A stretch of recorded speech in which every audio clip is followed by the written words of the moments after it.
안녕하세요, 취분남입니다. 4월 13일 해외 축구 분석 시작하겠습니다. 영상 시청 전 구독, 좋아요 부탁드리며 댓글 참조하여 가족방 입장하셔서 회원님들과 정보 교환 및 분석 조합자료 정보 얻어가시길 바랍니다. 프리미어리그 뉴캐슬 대 토트넘. 뉴캐슬이 홈에서 강하다고는 하지만 최근 에버튼에게 비기고 웨스트햄과도 4대3 난전을 기록하는 등 불안감이 없지는 않습니다. 그동안 강한 압박과 에너지 레벨 조절 실패로 인해서 약점으로 지적이 된 수비도 이제는 홈에서도 드러나고 있는 상태입니다. 결국 부상자들의 많은 발생으로 인해서 수비진의 에너지 레벨이 급격하게 떨어지며 팀의 버티는 힘의 한계가 온 상황으로 볼 수도 있을 것 같습니다. 뉴캐슬, 첼시, 아스날, 리버풀을 상당히 이른 기간 내에 만나게 되는 지옥의 일정을 앞두고 있습니다. 일단 상태가 안 좋은 축인 뉴캐슬과 첼시전을 잡는 것이 목표가 될 전망입니다. 다만 지금 시점에서 토트넘이 가지고 있는 불안감도 없지는 않을 것입니다. 일단 전반에 골이 나오면서 뒤지는 시나리오가 나오는 경우가 잦습니다. 물론 빠른 자원들을 투입해서 후반에 에너지 레벨과 속도로 상대를 역전시키는 장면이 많이 보이고는 있지만 늘 공격적인 전술상 측면 공간이 비는 것은 어쩔 수가 없습니다. 후반에 에너지 레벨이 떨어질 우려가 있는 뉴캐슬입니다. 이 상황에서 토트넘이 빠른 자원들을 대거 투입하는 경우에는 토트넘이 우세를 가져갈 수도 있을 것으로 보고 있는 경기입니다. 다만 늘 토트넘도 역습 대응 상황에서의 측면 공간이라는 약점이 뚜렷한 편이기도 하며 전반에 골을 허용하고 끌려가는 경우도 잦습니다. 브랜드퍼드 대 셰필드 유나이티드. 브랜드퍼드는 지난 시즌에야 홈에서의 견고한 수비를 장점으로 삼을 수 있었지만 올 시즌에는 주력 수비수들의 장기 부상으로 인해서 수비진의 뎁스나 조직력이 상당히 떨어진 모습이 역력합니다. 다행히 중앙에서의 매끄러운 빌드업이 없어도 토니의 개인 기량이나 헤더를 앞세워서 골을 기록할 수 있는 화력을 가진 점은 다행이라고 할 수 있을 것 같은 상황입니다. 셰필드도 최근 브레레톤 디아스의 생산력을 바탕으로 생각보다는 화력이 올라온 모습입니다. 다만 와일더 감독의 공격적인 전술이나 애초에 전력 자체가 최악 수준이었다는 점을 극복하는 모습은 아닙니다. 상대 드리블러들에게는 어느 정도 대응이 되는 모습이지만 결국 90분 중 얻어맞는 상황이 잦다는 점이 셰필드의 실점 통제에는 도움이 된다고 하기는 어렵습니다. 두 팀이 모두 실점할 수 있는 루트가 가능성은 상당히 높다고 보아야 할 듯합니다. 일단 5번은 확정적으로 꽂아놓고 시작하는 것도 나쁘지는 않을 듯합니다. 다만 브렌트포드가 상당히 압박하는 상황에서는 홈에서 강점을 가진 편이고 셰필드가 그래도 하위 전력이라서 주도권을 쥐는데 더 능숙하지 않은 유형으로 봐야 할 것 같습니다. 벌리 대 브라이턴. 벌리는 에버튼을 상대로는 아깝게 패배했습니다. 다만 에버튼이 강하게 공격적인 플레이를 하는 편은 아니라서 한 골을 내주는 것으로 끝났다고 볼 수도 있었을 것입니다. 실제로 강하게 전방 압박을 하는 경우에는 수비진이 상당히 흔들리는 경우가 잦은데 웨스트햄 같은 중상위권 팀을 상대로도 여지없었습니다. 일단 수비 마이너스 역습으로 브라이튼을 괴롭히던 시절도 없지는 않았으나 벌리의 공격이 양 측면이 긁히는 것만 바라야 하는 상황이기는 합니다. 브라이턴은 확실히 B클럽팀 같은 강호들에게 전방 압박으로 승부를 보는 것은 어려운 상태였습니다. 다만 하위권 팀을 상대로는 주도권을 확실하게 쥐는 것으로 좋은 성적을 기록하는 빈도가 잦은 편입니다. 다만 브라이튼이 미토마와 마치가 없는 상황에서는 온더볼과 공간 활용 모두 측면에서 잘 풀리는 상황은 아닙니다. 최근 5경기 3득점이라는 수치가 이를 증명한다고 할 수 있을 것입니다. 벌리가 전방 압박을 강하게 하는 팀에게는 약해서 결국 체급 차이를 극복하지는 못할 듯합니다. 다만 브라이튼의 양 윙어들의 장기 부상 이후에 브라이튼의 화력도 줄었고 벌리가 웅크리는 것으로 브라이튼을 상당히 곤혹스럽게 한 만큼 언더 양상으로 가면서 브라이튼이 다소 답답함을 호소한다고 해서 이상하지는 않을 듯합니다. 맨체스터 시티 대 루턴 타운. 맨시티가 루턴에게 지는 것은 사고라고 밖에 볼 수 없기는 합니다. 다만 당장 다음 주에 챔스 8강 홈 매치가 있다는 점을 감안해야 할 것입니다. 스몰 스쿼드라서 맨시티가 로테이션을 전면 돌리는 것은 어려운 상태입니다. 결국 주전들이 어느 정도 출전 시간을 잡아야 하는 상태인데 골을 어느 정도 넣었다고 판단을 한다면 페이스를 조절하는 식으로 나설 가능성도 있어 보입니다. 루턴도 어느 정도 라인을 끌어올려서 승부를 걸려는 시도를 하는 편이기는 합니다. 다만 강호들과의 경기에서는 압박 싸움에서 상당히 부담을 느끼는 유형인데 지난 아스날 전에서도 상대의 순간적인 압박에 공을 잃어버린 것이 추가적인 실점으로 이어지는 면모를 보이기도 했고 상위권 팀들이 유려한 패스워크와 빌드업으로 압박을 빠져나가는 것도 가능하기 때문입니다. 맨시티가 승리를 예상해봅니다. 맨시티가 루턴을 상대로 다득점을 할 수 있는 능력이야 있다고 하더라도 챔스 8강전을 위해서 상당히 페이스를 조절할 필요도 있을 것이고 적당히 골을 넣고 경기를 최대한 자신들의 페이스로 만드는 것만으로 충분하다고 느낄 여지가 있습니다. 노팅엄 포레스트 대 울버햄튼. 노팅엄은 토트넘에게 패배를 기록했지만 내용상으로는 나쁘지 않았습니다. 특히 전반전에 우드의 골 이외에 득점이 나왔더라면 토트넘이 상당히 힘들어했을 것이라는 평가를 받고 있습니다. 전반적으로 낮은 수비의 위치가 지난 경기에서 제 몫을 하지 못했다고 할 수도 있었지만 코너킥 상황과 자책골로 허용한 두 골을 제외하면 일단 수비적인 완성도가 크게 해쳐진 상황이라고 보기는 어려웠습니다. 울브스가 중앙 전개로 인해서 라인을 끌어올리는 상황이 있는 편입니다. 이 상황에서 골을 기록하지 못하고 헤매는 경우에는 역습에 당할 확률이 높아지는 편인데 문제는 황희찬과 네투가 모두 없고 지난 경기에서는 수비수 누리를 2선 공격수로 배치할 정도로 뎁스가 박살난 상황이라는 것입니다.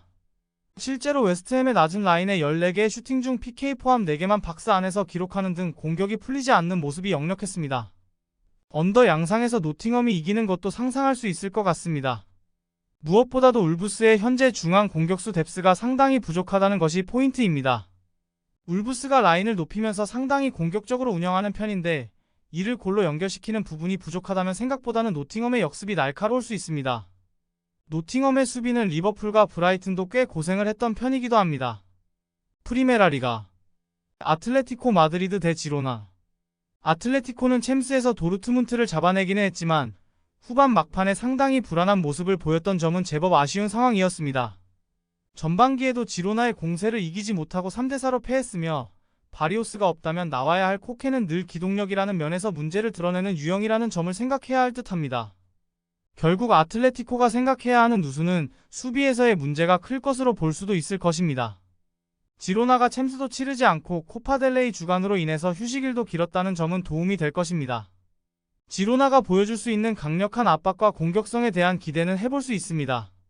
다만 원정에서 최근 리그 4연패를 기록하는 등 원정에서 약점을 드러내는 편인데다 아틀레티코도 마냥 지키는 팀이라고 하기는 어려워 지로나의 문제도 수비에서 나올 가능성이 높아 보이는 것은 사실입니다. 일단 아틀레티코도 중원에서의 에너지 레벨과 기동력이라는 점에서 바리오스가 없다는 점은 제법 뼈아플 수 있을 것입니다. 물론 지로나도 원정에서 최근 좋다고 하기는 어렵습니다. 무승부도 가능성이 있다고 예상해봅니다. 바에카노 대 헤타페. 바에카노는 헤타페를 상대로는 강한 편입니다. 최근 5번의 경기에서도 패배가 없습니다. 일단 강하게 압박하는 상황을 만드는 경기력은 누구를 만나도 나올 수 있다는 평이 있습니다. 다만 지난 대결에서도 헤타페의 퇴장자가 2명이 나온 덕을 보았다고 하는 편이 합당할 것이고 라요가 오픈 플레이보다는 중거리나 세트피스 스로인으로 골을 쥐어짜내는 인상이 강한 점은 아쉽습니다. 아직 골 가뭄은 해소된 상황이 아닌 것입니다. 헤타페는 원정에서 상당히 약한 편인데 압박과 파울 위주의 플레이가 에너지 레벨을 상당히 소모하기 때문입니다. 그래도 헤타페가 직선적으로 전방으로 뿌려주면 그린우드가 스탯은 잘 쌓아주는 편이라는 점은 희망적일 수 있을 듯합니다. 라요의 골 감각이 아직도 엉망인 상황이라 헤타페의 약점인 압박을 위해서 라인을 올리는 경우 직선적인 플레이에 타격을 입는다는 리스크도 크지는 않을 것 같습니다. 헤타페가 이길 수도 있을 듯합니다. 라요와 원정에서 모두 약하다는 점을 감안해도 롱킥으로 상대 압박을 풀어가는 상황을 만들 수도 있을 것이고 골 감각에서 라요가 상당히 난조가 심하다는 점도 생각해야 할 듯합니다. 지난 대결에서도 헤타페 측에서 2명의 퇴장자가 나오지 않았더라면 경기 행방을 알 수 없었을지도 모릅니다. 분데스리가. 바이에른 미넨 대 쾰른. 일단 레버쿠젠이 우승이 확정될 때까지는 미넨도 일말의 희망을 가지고 나올 가능성이 높다고 봅니다.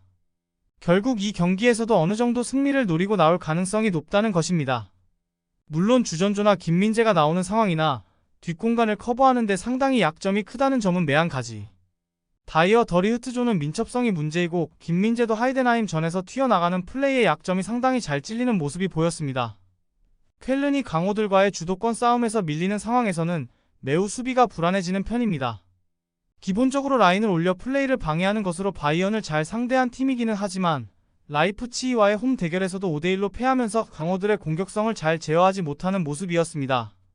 현재 공세도 간단하게 역습으로 나아가는 것 이외에는 뾰족한 수가 없는 상황입니다. 미넨이 아직은 포기하지 않을 것입니다.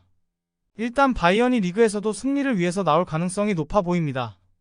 물론 늘 수비적인 문제를 드러내는 팀이라서 바이언의 실점 가능성은 매우 높게 봐야 할 것입니다.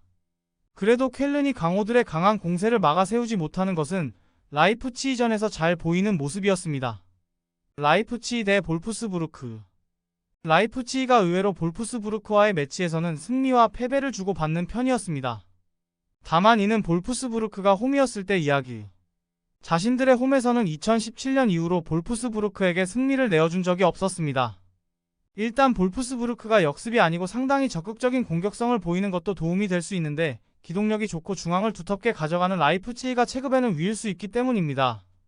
볼프스부르크의 하센 휘틀 감독은 상당히 공격적이고 자신들이 경기를 지배하는 스타일을 선호하는 편입니다. 다만 지난 경기에서 메넨글라트바흐의 역습에 지는 모습을 보여주는 등 전술적인 약점이 없지는 않습니다. 애초에 높은 패스 성공률을 바탕으로 나아가려고 해도 라이프치히의 전술은 중원을 두텁게 가져가는 것이고 하센 휘틀 감독은 늘 빠른 선수들이 뒷공간을 돌파하는 스타일의 약점을 많이 보였던 편이었습니다. 라이프치히가 승리를 기록할 것입니다. 일단 자신들의 홈에서는 볼프스부르크에게 강한 모습을 많이 보여준 바 있고 볼프스부르크가 공격적으로 간다고 해서 라이프치히가 크게 밀리는 상황이라고 보기도 어려운 것이 사실입니다. 오히려 올라와주는 상황이라면 빠른 선수들이 볼프스부르크의 뒷공간을 공략하는 것으로 대응할 수도 있을 것입니다. 마인츠 대 호펜하임. 마인츠의 최근 기록한 다득점 양상은 상대가 보움이나 다름슈타트 등 강등권 팀과의 대결이라서 그런 것일 수도 있습니다. 다만 마인츠가 홈에서 상당히 좋은 면모를 보이는 점은 감안해야 할 것입니다. 특히 11월 이후로는 리그에서 홈에서는 2골 이상을 허용한 적이 없습니다. 호펜하임을 상대로도 홈에서는 상당히 강세로 2020년 이후로는 패배가 없는 흐름입니다. 생각보다 높은 라인을 잡고 압박을 강하게 들어가는 편이라 상대 지공을 막아세우는 능력 자체는 있다고 볼 수 있겠습니다. 호펜하임은 앞서 언급한 대로 마인츠를 상대로는 상당히 원정길이 험난했던 편입니다. 특히 호펜하임이 2선과 1선에 6명을 두는 꽤 극단적인 공격 포메이션을 구축하는 경우도 많은 상태라서 공격이 중간에 끊기거나 하는 상황에서는 매우 수비가 불안정해지는 양상이 짙은 편입니다. 마인츠가 올 시즌 전반적으로 결정력 난조에 시달리고 있는 것이 다행이라고 볼 여지가 있기는 해도 본인들의 구조적인 문제를 무시하기는 어려운 일입니다. 마인츠가 이길 가능성도 있다고 봅니다. 일단 홈에서 보여주는 의외의 수비력과 높은 압박 라인으로 지공 성향을 저격하면서 쇼 카운터로 가는 상황에서는 효율이 좋아지는 모습.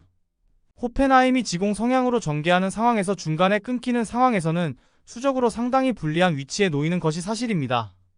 메넨글라트바흐 대 도르트문트. 메넨글라트바흐가 역습으로 도르트문트를 상대로 난전을 만드는 것까지는 할 수 있는 전력이라고 봐야 합니다. 전반기에도 원정에서 2골을 기록하는 등 저력을 보여준 상태입니다. 다만 올 시즌 1승 1무 7패로 빅식스 팀을 상대로 약한 모습을 보여준다는 것을 감안해야 할 것 같은데 올 시즌 메넨글라트바흐가 상위권 팀의 빌드업을 굉장히 너그럽게 허용하고 있는 모습이 작기 때문입니다. 도르트문트가 일단 공격적으로 나오는 편이라서 공격력에서는 크게 문제가 없는 상황으로 볼 수는 있겠습니다. 다만 높은 위치를 잡을 때 간격 유지라는 면에서는 상당히 난조를 보이고 있다는 점도 사실입니다. 지난 리그 전에서도 슈투트가르트의 역습에 결승골을 실점하기도 했고 아틀레티코 전에서도 전후반 내내 주도하는 페이스를 보여주었지만 기대 득점은 늘 아틀레티코가 높은 모습이었습니다. 결국 메넨글라트바흐가 상대 빌드업을 저지하는 데는 약점이 큰 편입니다. 도르트문트가 우세한 흐름이라고 보는 것이 합당할 듯합니다. 다만 역습 상황에서의 대응이 도르트문트도 깔끔하다고 평가하기에는 문제가 있는 상태입니다. 보움 대 하이덴하임. 보움은 홈에서는 상당히 강한 편으로 미넨, 도르트문트 같은 팀을 상대로도 저력을 보여준 모습을 보여주었습니다. 특히 생각보다 라인을 높게 잡는 것이 상대 빌드업을 방해하면서 역습으로 이어지게 하는 것으로 응답하는 모습입니다. 다만 하이덴하임을 상대로 마냥 라인을 높게 잡는 것이 수비적으로는 도움이 되지 않을 가능성이 높을 것입니다. 상대의 온더볼 능력이 너무 좋지 못하다고는 하지만 킥이라는 옵션은 보움 입장에서도 꽤 위협적입니다. 하이덴하임의 수비가 불안정한 이유는 공을 가지고 있는 상황에서의 턴오버를 예방하는 능력이 매우 부족하기 때문입니다. 다만 베스테가 가지고 있는 킥으로 빈 공간을 찌르는 능력은 상당히 좋습니다. 이미 미넨이나 슈투트가르트 같은 강호들도 호기롭게 나섰다가 빈 공간을 찔리면서 1승 1무를 하이덴하임에게 헌납하는 모습을 보여주기도 했습니다. 일단 보움이 라인을 올리면서 턴오버를 유발하는 전략도 어느 정도 공격적으로 유효할 것으로 보이기는 하나 빈 공간을 킥으로 공략하는 하이덴하임의 저력도 무시하기 어려운 것이 사실이며 특히 강호들을 상대로도 간략한 플레이가 잘 통하는 모습을 보여준 것이 사실입니다. 세리에어. 레체 대 엠폴리. 레체는 지난 경기 3골을 실점하기는 했지만 상대가 밀란이었고 크리스토프가 45분 만에 퇴장당했다는 점을 감안하기는 해야 할 것입니다. 물론 크리스토프가 없다면 레체의 빌드업 체계 자체가 꼬일 수 있다는 점은 명심해야 합니다. 다만 밀란 전 이전 4경기에서는 멀티 실점을 하나도 기록하지 않는 등 전임 감독 시절 보인 간격 유지나 실점 통제 능력에 대해서는 나아진 모습을 보여주는 편입니다. 엠폴리는 지난 경기 토리노를 이겼는데 슈팅 4개 중 3개가 골로 들어가는 훌륭한 효율을 보여주는 모습을 보였습니다. 다만 슈팅이 4개밖에 나오지 않았다는 점에서 토리노의 수비에 맞서 전개를 명확하게 했다고 하기는 어렵고 평균적으로 올 시즌 엠폴리의 득점력과 공격수들의 활약은 명확하지 못하다고 봐야 할 듯합니다. 그나마 골키퍼가 바뀐 이후로는 시즌 초중반보다는 박스 장악력이 괜찮아지기는 했습니다. 일단 레체의 실점 통제력이 전임 감독 시절보다는 좋아진 모습인데 크리스토프가 없는 상황에서는 빌드업 체계 자체가 꼬일 수 있다는 점을 명심해야 할 것입니다. 엠폴리도 평균적인 공격력이 나쁜 팀이고 그나마 골키퍼의 교체로 인해서 좋아진 실점 통제력을 가지고 가는 편입니다. 영상 재밌게 보셨다면 구독, 좋아요 부탁드립니다. 감사합니다.